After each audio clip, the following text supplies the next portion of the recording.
It's Sunday morning and we've got a nice bit of rain here. It's been raining pretty steady for a good bit of the night, and just moved these birds. This is Eggmobile 2. Moved them on to new paddock this morning, and I just want to show you how we're managing our moves in the pasture and the effect it is having on the grass. These birds are just moved. We're just going around the corner of the tree lane here, so you can see how we came up here and we're now reversing around, and now we've reversed up that tree lane, and now we're going to drive down this one, and we're going to go down past the broilers down there. We always face the Eggmobile into our prevailing one, which is a southwest one here for us at the farm. But so we're on fresh grass, and we can see, so this is where we were yesterday, and you can see the hens have, like, we've completely flattened down any grass, so they've done a lot of picking off the thatch as well. If we can get some, you can see here where they've taken clumps of grass, and it's going to decompose, and that's going to be our topsoil of the future. So we're building topsoil with these hens. They're really impacting the ground. You can see this is where they had their dust baths, and so we can see here too where we've just pretty much flattened most of the top of the grass. Now, we haven't grazed this with sheep yet, so it's just the hens, and we're in a 30-day rotation here. So if we take a look back over here, so this was 12 days ago we were on this grass here, and you can see how it's recovering really well. The stems are coming back beautiful. We could nearly graze this again. We could definitely graze it with sheep because it wasn't grazed the first time. It was just hens through here. But you can see this is where the Eggmobile was parked. So there's bits of signs here too. This will be the slowest bit to recover, but this is packed full of nutrients, so it will take off when it goes. You can just see the difference here where this was the fence line for the birds. So this was untouched and this was touched, so that's a good gauge to kind of see where we need to go get up to. But really happy with the recovery. And if we go over here, this would have been probably 15 days ago. Grass is really coming green again, and that's beautiful grass. And we've got a diverse-ish pasture. We want to really increase the diversity of our grasses, so that's a continuous program we're working on the farm. And here again you can see the Eggmobile was sitting here. It's always the slowest part to recover, but it's full packed with nutrients. That's why there's a lot of poop right there. This is where this was P1 for Eggmobile 2. So we started with a 45-day rotation, and then we get it, once the growth kicks in, we get down to 30 days. I'm not really geared up to go much faster than that. That's just because I'm not solely focused on grass production on the farm just yet. So I'm probably a poor grass farmer at the minute, but I'm working on improving that and building on enterprises that are mainly based on grass.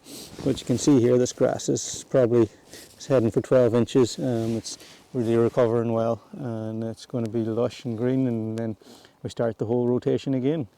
So that's how we keep our birds on proper grass, by rotational grazing, planned moves, and that means the birds are always on rich green grass that's never overgrazed. The grass has had time to recover. You can see this grass here is actually just going to seed.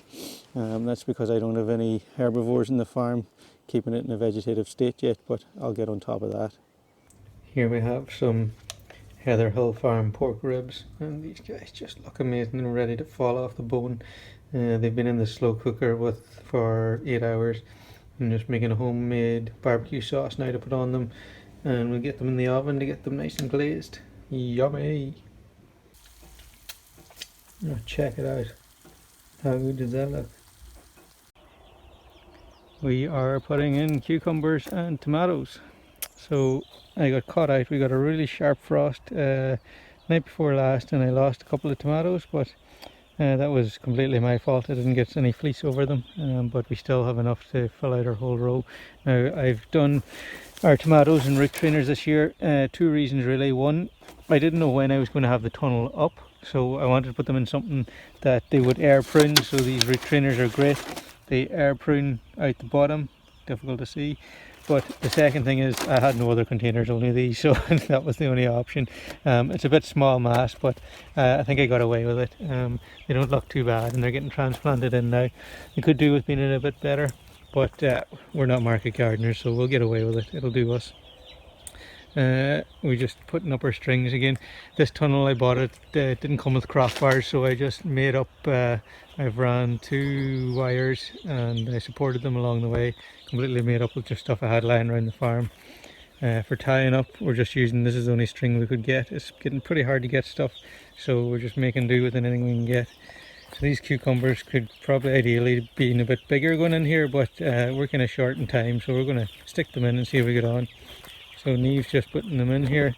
So you see we just wrap the string up in a ball, put the cucumber in on top, and Neve puts a little bit of soil around it, and she puts in her cucumber, and then fills in, and then once she gets it all in, she'll give it a good compression.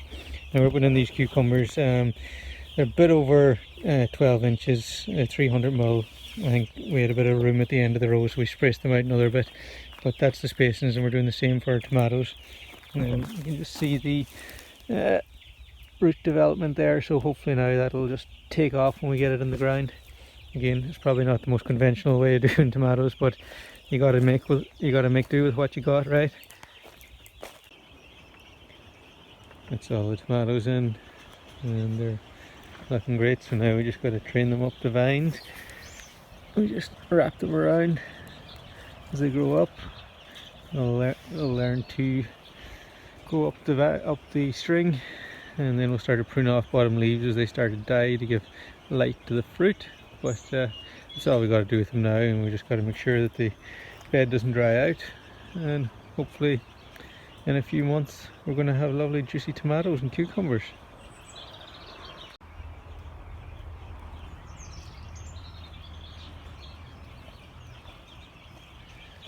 The chicks are just after being fed, so they're happy out. These guys are, what are they? They're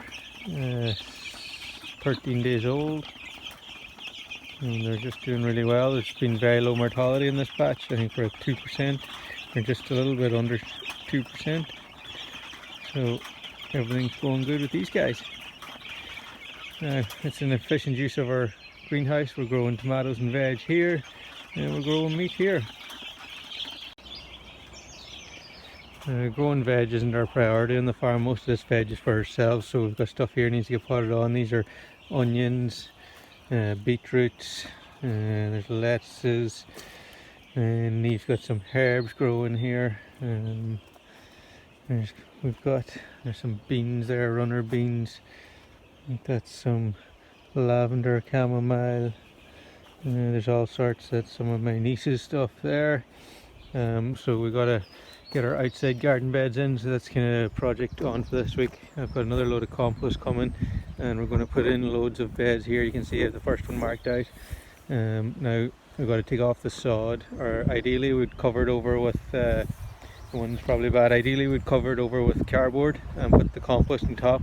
I don't have a pellet cardboard to do that with, so just going to put down a good layer of compost and we should be okay. Put wood chip in the path.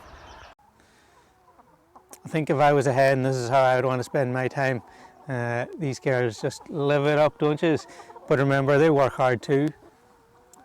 They produce beautiful eggs for all of us and all of you.